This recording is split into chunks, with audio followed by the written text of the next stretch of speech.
everyone. Welcome to Lip Rippin' Podcast. I'm your host, Ravien, aka Ravasaurus.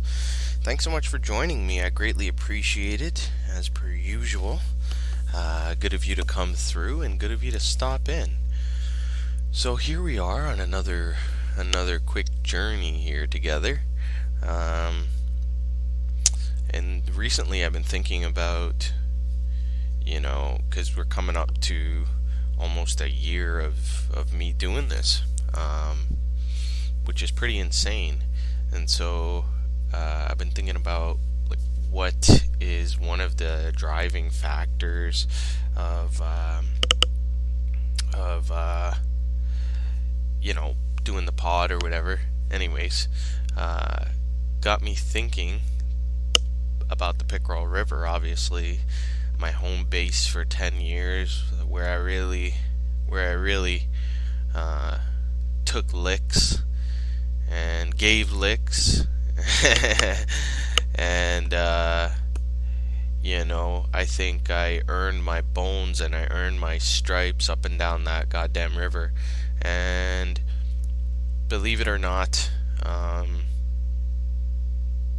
there's something to be said about that.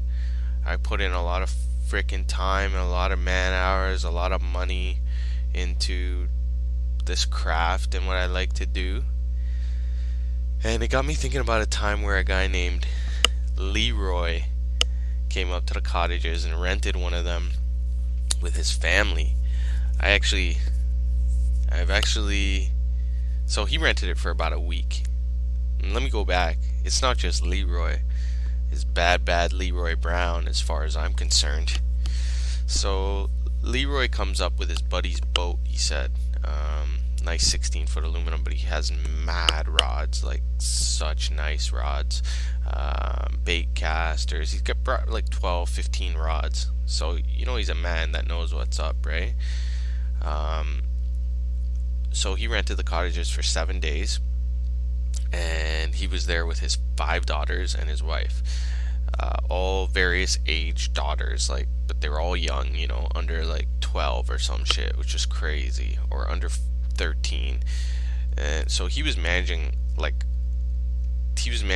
a busy life. So he's like, I come up to the river, I wanted to rent this place, and I'm just gonna fish it like crazy. And so for a lot of days he did that. He fished the river, and and I was telling him where to go, go here, go there, go wherever, right? And tell him what to throw, what I'm throwing, whatever, right? So after about 5 days or so, we meet in the middle of Woodlands Bay. I'm coming back from fishing, whatever. I'm freaking tired, and he's we get to chatting, whatever, and he's like, and I'm like, oh yeah, you don't know what the fuck you're doing. He goes, oh, I'm just out here catching hammer handle pike, small ass pike, this river's got nothing but small fish, he's saying.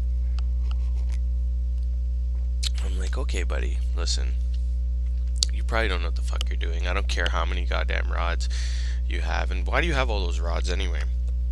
He goes to me, I used to work for the LeBaron, which is a old school popular tackle shop. There was one in the West End and there was one in Markham. He worked in the one in the West End, and before it closed down, he got so many good deals on clearance. But if I know bad Leroy Brown, he cleared them out. I don't think it has anything to do with deals on clearance. But anyway, I go, you know what, man? Listen, the morning fish is over. Let's call it a day, and let's go out together for the evening fish. And he goes, yeah, okay, whatever, Rav. So sure enough, later on that day, we buck up, and I'm like, let's go, I'll fucking take you, So I took him down the river. There's this little waterfall there. We call it the Horseshoe, because that's the way the bay is shaped, by the waterfall. And it's deep, it's fast water. But this year, the water wasn't coming in too fast. So I'm like, if you're going to catch anything worth a damn, it's going to be right here at the fucking falls, right? So we aggressively start fishing the falls, and we fish it for probably and from maybe like 5 to like 6:30, 7, maybe close to 7:30. We're just hammering it, right? And then right before we're about to leave, he's throwing this like swim bait sunfish replica, and he's got a big musky rod on, and boom, sure enough, musky takes this guy's fucking bait, right? And he's like, holy shit, Rav, this is a big fish, right? So he starts fighting the fish, fighting the muskie, and the muskie's just spinning our boat around, round and around and around, and he runs with it, he takes off. Leroy brings it back, spins our boat around, takes off. Bad Leroy Brown brings it back. So they start scrapping for about, I'd say, 20 minutes. This muskie's spinning the fucking boat around. And finally Leroy's like, oh, but I think we're both tired. He's sweating buckets, right? He goes, I think we're both tired, right?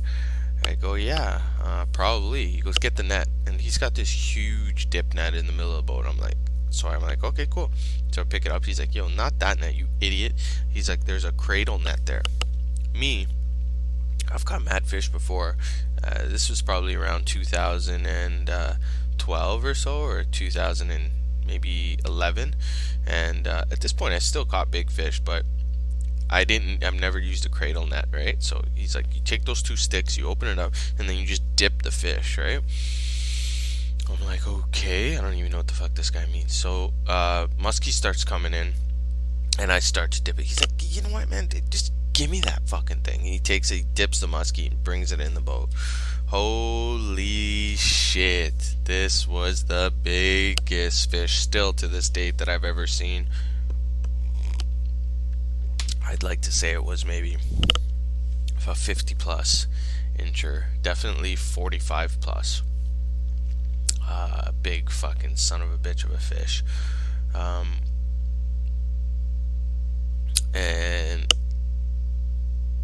so I take a couple pictures of him, and I get to hold it, and he takes a couple pictures with me and the fish, and we let her back in the water, right? So I'm so excited because it's the craziest shit ever. So we go back to the cottage. I tell my dad about it. Whatever. Fucking, it was the best shit ever, right? So as you guys have been introduced before, my boy John Boy,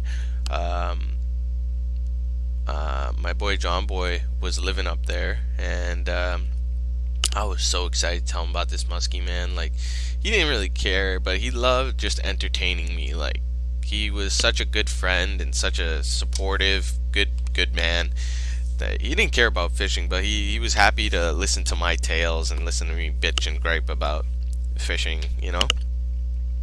So I was so excited to tell him. So a couple days later, I finally seen Johnny. I was like, hey, Johnny, boy, I can't wait to tell you what happened. He goes, oh, I know what happened. I go, what do you mean? He goes, the muskie down by the falls. I go, what? I'm like, how the hell did you know that there was a muskie down by the falls? He goes, oh, Ernie was sitting there, and there was an old guy sitting in the corner of the horseshoe fishing for bass while this happened. So this old guy watched us bring in the muskie, and then told some locals that there was a big ass muskie caught, which I thought was pretty cool. I mean, I didn't catch the fish, but you know, local talk is kind of cool, you know, like when you come up to a river and like you spend a lot of time fishing it, you know, and like people hear that you caught some big ones, like you gain a rep, you know. I think you gain a reputation as a bad fisherman, a bad man fisherman, you know. And I know a lot of them up there. Stacy is one of them. Stacy McQuabi is one of them. His wife Jackie is one of them. Two badass fishermen and fisherwomen, I guess. Who else? Well, my old neighbor Randy was a good fisherman too, but he doesn't have a cottage there anymore, and neither do we. But yeah, that was the story of bad Leroy Brown, one of the baddest men to ever walk the planet Earth. But I'll tell you one thing about that bastard Leroy. He never, ever, ever sent me the picture of me holding the muskie. I asked him for it many times. He only ever sent me the picture of him holding the muskie, which is fair, man. It's fair. But I was there. I'm not gonna take credit for catching the muskie, man. Is that what you think? Leroy? Huh? You think I'm gonna take credit? You think I'm gonna take credit? Well, I would. Because, just because of this mere fact that, you wouldn't send me the picture. So if I ever get a hold of that picture of me holding that muskie, I'm going to erase all evidence of this episode. Re-record one with me talking about me doing the exact same thing at the horseshoe. I'm going to eliminate you, Leroy, off of all history books. Give me that picture. Give it to me, Leroy. You son of a gun. Alright, guys. I hope you enjoyed this week's episode about bad Leroy Brown. And I hope he burns in hell. But I hope you all join me for another boat ride soon. Thanks for your time and patience, and see you when I see yous.